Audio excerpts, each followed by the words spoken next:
l'école L'Accueil du Centre de services scolaires de Beauce-Etchemin pour rencontrer une équipe école qui a mis en œuvre des changements de pratique liés à l'enseignement des processus d'écriture et d'évaluation.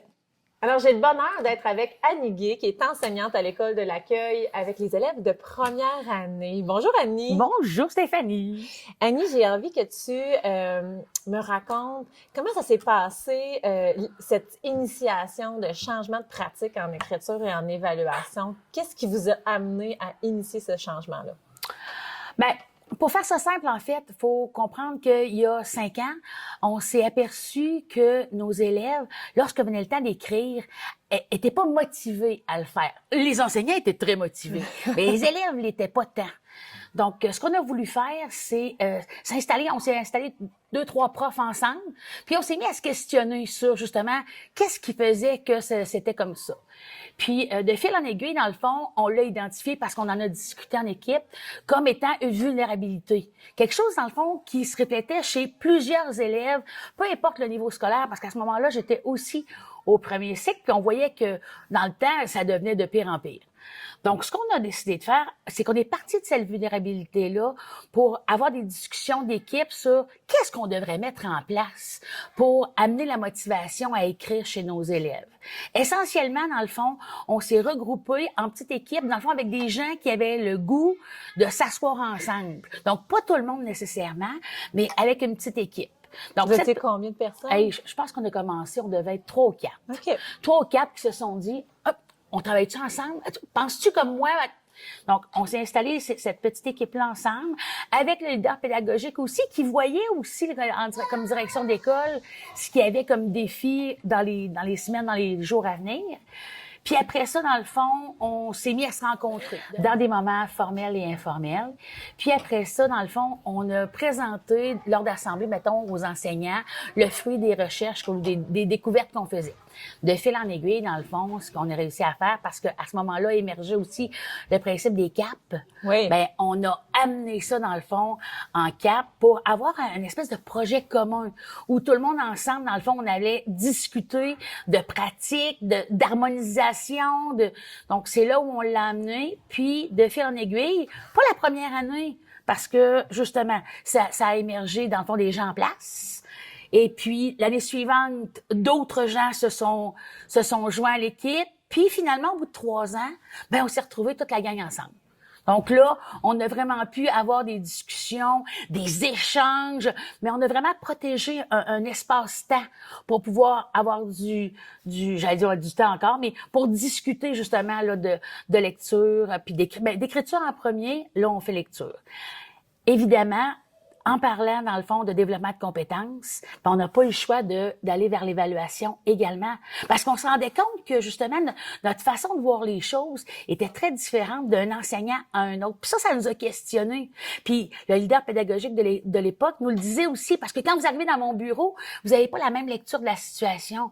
Vous n'arrivez pas à situer vos élèves avec les croyances, ou en tout cas les barèmes qu'on avait à cette époque-là.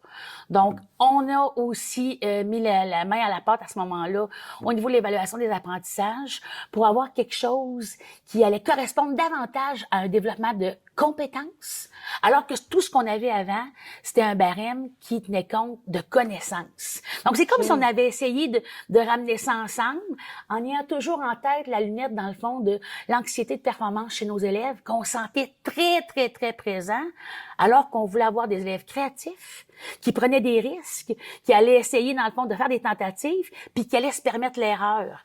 Ce que le barème en place à ce moment-là ne nous permettait pas. L'élève comprenait rapidement que quand il prenait un risque, puis qu'il était, mettons, sanctionné, ben il était pénalisé pour ça, puis ça le suivait pour le reste. Alors que c'est pas ça qu'on voulait. Ce qu'on voulait, c'est que justement, ils s'investissent, ils deviennent l'acteur principal de ces apprentissages, puis que justement, ils puissent voir jusqu'où ils devaient aller, puis on allait l'accompagner dans le fond pour savoir qu'est-ce qui était attendu de lui exactement. On allait lui montrer, en fait, ce qu'on s'attendait d'un développement de compétences attendu, marqué, minimal ou pas encore développé. Wow! Puis, donc là, quand c'est clair ce que vous souhaitez chez vos élèves par rapport à comment ils se perçoivent dans leur processus d'écriture, les enjeux d'évaluation, toi, ton équipe, vous avez eu à apprendre également pour changer vos façons de faire. Qu'est-ce qui vous a aidé à franchir toutes les étapes qui vous amènent jusqu'à aujourd'hui? Est-ce que vous avez réfléchi, puis tout de suite, vous aviez un plan clair de tout ce que vous allez faire? Comment ça s'est réalisé, ça, dans ces 5 dernières années-là? J'ai envie de te dire, beaucoup de, on l'a fait, tu sais, en étage, on l'avait, ce que tu notais, avec tu sais, par palier, là, tu sais, où il y a un niveau de confiance qu'il faut que s'établisse dans l'équipe. Ouais. Avant d'avoir des conversations courageuses, avant de pouvoir cibler des objectifs. Il y a comme toute une démarche, je dirais, à y avoir, parce que on sentait que ça venait des enseignants, dans le fond, qui étaient en place. Ça, c'est majeur, parce que dès que ça arrive d'en haut, on voit que ça n'a pas la même incidence que lorsque c'est décidé par les enseignants qui sont en place, dans le fond, qui côtoient ces élèves-là, puis qui sont en mesure, justement, de les cibler. Ils ont le feeling terrain, Puis après ça, dans le fond, on a réussi à faire des gains, je pense, au niveau des enseignants, parce qu'il y a eu concertation. Parce qu'on a tellement donné de la valeur au processus qu'on mettait en place qu'on a dit, on va par exemple vous libérer. Vous le ferez pas entre 3h30 et 5h après votre journée de travail. On considère que c'est assez important pour dire, on va vous libérer, on va vous donner du temps pour réfléchir ensemble comme équipe, pour pouvoir échanger des points de vue. Est-ce qu'il y a eu on a tourné en rond? Absolument. Il y a eu, ça fait partie du processus, je pense, que de virer en rond à un moment donné, mais on finit toujours par, après ça, trouver sa porte de sortie. Donc, on a fait beaucoup d'exploration, oui, mais au final, on est arrivé, je pense, avec un produit, on est arrivé, en tout cas, avec une conception plus universelle, dans le fond, de ce qu'on s'attendait d'un élève, peu importe qu'on soit dans la classe X ou Y, parce que Madame Annie est vraiment pas sévère, mais mettons, Madame Shirley, elle est vraiment très sévère, mais on enseigne le même niveau. Donc, on a essayé de ramener ça en harmonisation. C'est-à-dire, on n'est pas tous des calques ou des clones les uns des autres. C'est pas ça le principe. Le principe, c'est d'avoir, dans le fond, des attentes communes, des manifestations observables communes pour pouvoir, après ça, porter un jugement professionnel sur un développement de compétences. Donc, on nous a donné du temps, des opportunités de le faire, puis il y avait rien qui rushait, on va dire, comme ça dans le temps. On nous a donné justement une espèce de latitude pour d'abord s'installer sans nous pousser, démêler, on s'est fait des grands cartons, on s'est fait des feuilles, puis après ça, on a synthétisé, on s'est entendu ensemble sur une compréhension commune, puis après ça, une fois que c'est lancé, c'est lancé. Il n'y a pas de retour en arrière, on s'en va vers l'avant. C'est wow. Comment tu décrirais les ressources, c'est-à-dire de formation, d'information externe à votre équipe que vous avez utilisées pour vous appuyer? Encore là, je pense qu'on est dans une époque, dans une ère, on en parlait encore ce matin, où on n'a jamais été autant alimenté au niveau de la pédagogie. Les occasions, dans le fond, de connaître des choses en lien avec la pédagogie, la recherche, c'est de partout. Donc, on s'est beaucoup appuyé sur les référentiels, la PDA, les programmes. On n'a pas réinventé la roue. On est juste allé s'en faire une compréhension commune, appuyé sur ce qui se faisait déjà en termes de recherche. Donc, on s'est assis ensemble, puis c'est ce qui nous a nourris. C'est sûr que l'apport de nos conseillers pédagogiques, il est incontestable. Il faut que ces gens-là fassent aussi partie du processus, parce que souvent, d'après moi, on se serait perdu, en fait, on s'est perdu plusieurs fois, mais l'éclairage de cette personne-là est venu justement nous recadrer, nous dire, oh, attention ici, peut-être que, mais toujours sous forme de questions, toujours sous forme de discussion et non pas de, oh, faites pas ça comme, non, elle amenait justement la réflexion chez les gens. Donc, tout ce qu'on a pu bénéficier, on est allé au projet CAR, on a entendu Marius, Michael Fallon est venu, on a vraiment saisi toutes les opportunités qu'on nous a données comme équipe école pour se faire une tête, dans le fond, sur ce qu'on voulait mettre en place. Parce que votre objectif était clair. Absolument. Puis toi, Annie, qu'est-ce qui t'a donné confiance dans le processus que vous étiez dans la bonne direction? Je pense qu'on s'est dit toujours au départ que avec ce qu'on allait mettre en place, on n'allait pas échapper une génération. Ça, on s'est toujours dit. Hein, si jamais on fait faux bond, il y aura toujours quelqu'un quelque part, qui va pouvoir venir nous dire, oh, attention ici, ou nos élèves arrivent au secondaire, puis il y a toujours des gens pour nous réguler là-dedans, qui pour nous... J'avais confiance, je pense que l'équipe avait confiance dû au fait qu'on s'est fié, dans le fond, aux forces en présence, avec l'expérience que les gens avaient. Donc, on n'allait pas dans des directions complètement... C'est seulement qu'on harmonisait ou, tu sais, on mettait ça au commun. Donc, les gens en place ici, je pense que c'est une belle rencontre. Je pense que c'est ça qui a fait la force de l'école L'Accueil, c'est-à-dire des gens, des passionnés qui avaient le goût de travailler ensemble. Puis pas juste en équipe, mais qui avaient le goût de travailler en collaboration.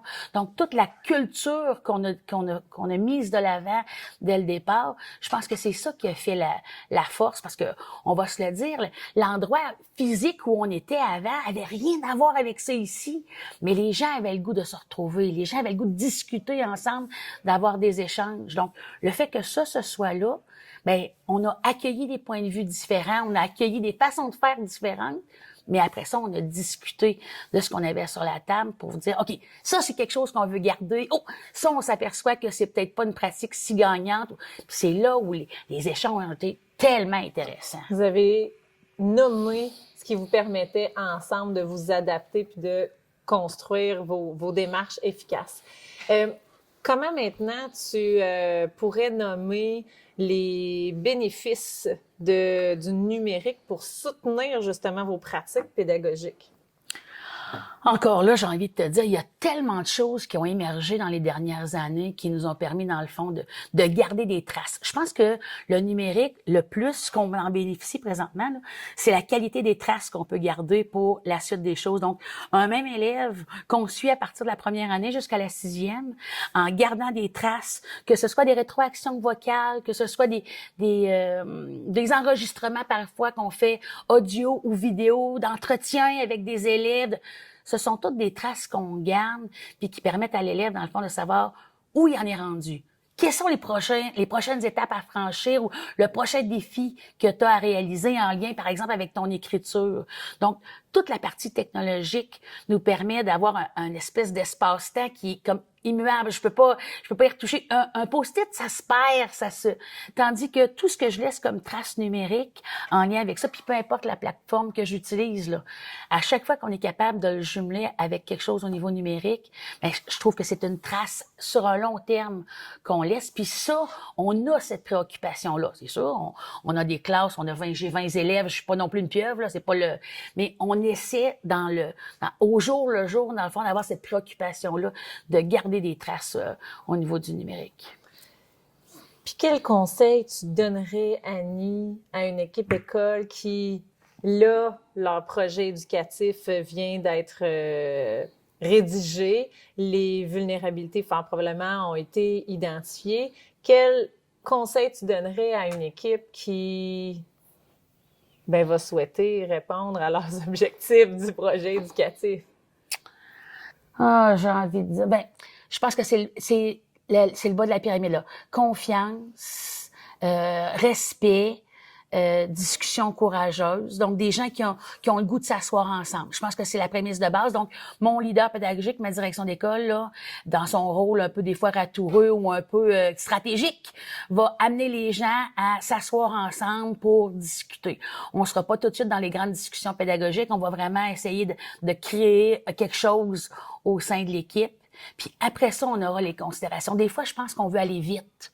On veut faire rapidement les choses parce que il y a obligation de produire. Mais là, il est produit, par exemple. Donc là, on a le temps de voir venir. On a, par exemple, un espace-temps, mettons, de 4, de 5 ans. Ouais. Quelles sont les étapes? On va se donner un plan de match. On va se donner du temps pour revenir sur ce on va avoir essayé. Parce que, justement, on va mettre des choses en place. Puis ça va être important d'aller se valider. Ça veut pas dire savoir si ça a fonctionné, si ça n'a pas fonctionné, de faire des retours en arrière, de se permettre, dans le fond, de faire des erreurs, de prendre des risques, puis d'être novateur dans ce qu'on va mettre en place auprès de nos élèves. Fait que je pense que c'est là où j'irais le plus. Puis toi, Annie, là, qu'est-ce que tu te dis justement pour être définitivement, naturellement, tu te mets en action? Qu'est-ce que tu te dis pour être dans ce mode-là, en action? Qu'est-ce que je dis? Oui, qu'est-ce que tu dis ou qu'est-ce que tu fais ou qu'est-ce qui t'aide à être en action? Ben, je pense que je suis quelqu'un à la base qui aime être déstabilisé. Là. Marius disait là, être confortablement confortable. Je pense que j'aime ça. C'est une posture qui me va bien dans le sens où je me sens pas menacée, mais je vois ça comme une opportunité à saisir. Donc, de ce côté-là, je pense que c'est ça. On a des opportunités à saisir. Puis quand on me... Comment dire? Quand on me sollicite, je trouve ça flatteur. Je me dis, mon expérience ou mon effet enseignant est reconnu. Je trouve ça chouette. Ben, je me dis, je peux aller dans l'art te donner un coup de main en toute humilité, évidemment. Là, je possède pas la vérité, mais je pense qu'on a tous un potentiel, on a tous un leader, justement, qui sommeille en nous. Puis ça, la direction d'école ici, elle en parle régulièrement. Nous sommes tous des leaders. On a tous quelque chose, dans le fond, à retirer, que ce soit le prof novice, le senior, c'est ça, quelque chose à offrir à nos collègues. Il faut juste en être conscient, puis en être fier, en fait, de ça, là. À vouloir être coaché, puis j'ai en tête là, des gens avec qui je me dis, hey, j'aimerais tellement apprendre avec toi.